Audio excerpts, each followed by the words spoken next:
Good morning, Titans. Today is Wednesday, September 24th, and you're watching OlyTV.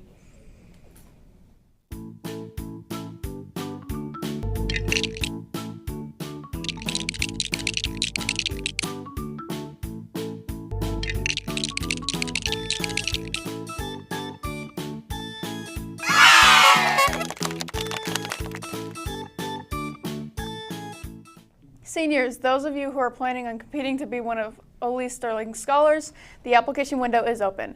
Pick up an application from the Career Center, from the teacher listed on the flyer, or from the Sterling Scholar website. Applications close October 3rd. Students, if you ordered school pictures, they're available for pickup in the main office.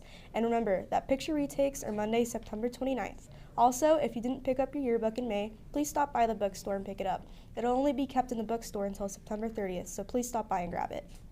Club applications are available in the main office. If you are interested in starting a club, you need to get your form into Miss Tanner. Agora is October 10th, so you need to get your forms in and clubs approved in order to have a table.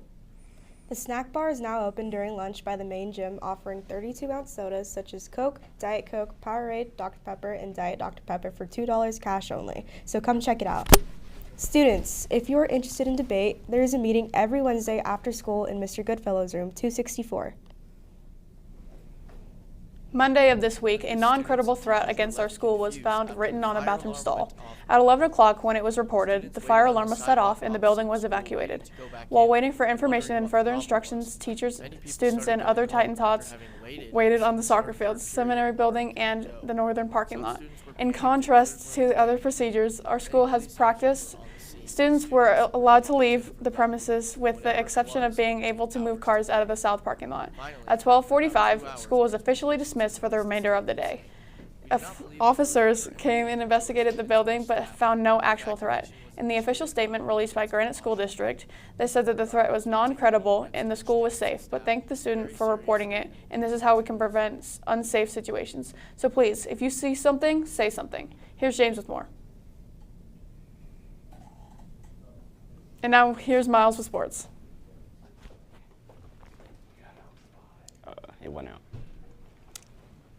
Last Friday, our very own Olympus Titans defeated the Alta Hawks in a game which seemed to revive the offense. Both the offense and defense played phenomenal in the 45-22 rout of the Hawks. As for the next game, it's officially Brighton Hate Week, where the Titans head to the jungle to face the Bengals, looking for rivalry revenge after last year's playoff exit. So students, show up and be loud. For college football news, BYU went into East Carolina and defeated the Pirates in a game where ECU had just 10 less yards and more first downs than the Cougars. Yet, BYU still prevails, beating the Pirates 34-13. This Saturday, the Cougars head to Boulder, Colorado to take on Coach Prime and the Buffaloes. Now for the Utes. It was a sad day to say the least up on the hill as Utah took on the Red Raiders from good old Lubbock, Texas in a top 25 matchup. The nation had their eyes on this game leading up to it before an offensive collapse took place at Rice-Eccles Stadium. So let's take a look at the drive chart for the Utes. Punt, turnover on downs, fumble, fumble, punt, punt, interception, field goal. Punt, punt, punt, touchdown, punt, interception, end of game. Now it's worth it to say that this slop fest of a game was close until about halfway through the fourth quarter, sitting at 13-10 in favor of Texas Tech before it all fell apart. Ute fans such as myself experienced severe amounts of PTSD of the past 2 seasons watching the game unfold. As for what it means for the rest of the season, Texas Tech is the clear favorite to win the Big 12 and hoping to prove that money does indeed buy happiness. Utah will visit the country roads up in West Virginia this week and try to bounce back from this loss. As for the rest of the country, this weekend's slate is stacked. On Friday, TCU will take on the Arizona State Sun Devils, both looking to contend for a Big 12 title. Saturday, USC heads to Illinois in a battle of unbeatens. LSU goes to Ole Miss, where the Rebels will try to knock off the 4th-ranked team. Alabama goes to Georgia. After last year's shootout, it should be an instant classic once again.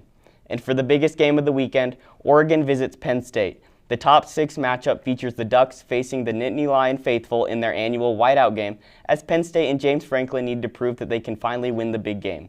An overall incredible weekend for football is on the horizon, which will hold huge implications for shaping the rest of the college football season.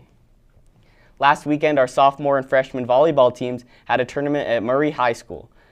Olympus got second place in the championship. They played against Murray, Desert Peak, and Draper on Friday, winning against Murray and Desert Peak. Although they lost against Draper, the players and coaches all reported having a very fun time and being happy with how they played. On Saturday, Olympus won against Highland and Judge. Because of this, Olympus got into the championship game against Draper. Draper ultimately won the game again, but Olympus won the second set, being the only team to take a set off of Draper the entire tournament. So that's all from me. Back to you guys at the desk. Thanks, Miles. Let's head over to Jude. Let's head over to the weather. Hey, Jude, how's the weather today? Weather temperatures are beginning to cool down this week as we go into the fall season, with light to moderate winds increasing this week. However, it's still a rather warm forecast overall, with an expectation for temperatures to continue dropping. It feels like 60 degrees with plentiful sunshine in the high 70s and low 80s during the day. At night, it cools down to around 50 to 60 degrees with a chance of rain increasing throughout the week, going from 1% today to 24% on Tuesday. Temperatures throughout the week are heating up from Wednesday through Sunday, with the hottest day expected to be Saturday. Make sure to wear a light sweater during the morning to stay warm from those cool morning winds. That's all from me. Back to you at the desk. Thank you, Jude. And thank you for watching OlyTV. Our next broadcast will be Wednesday, October 1st. See you then. Have a wonderful Wednesday, Titans.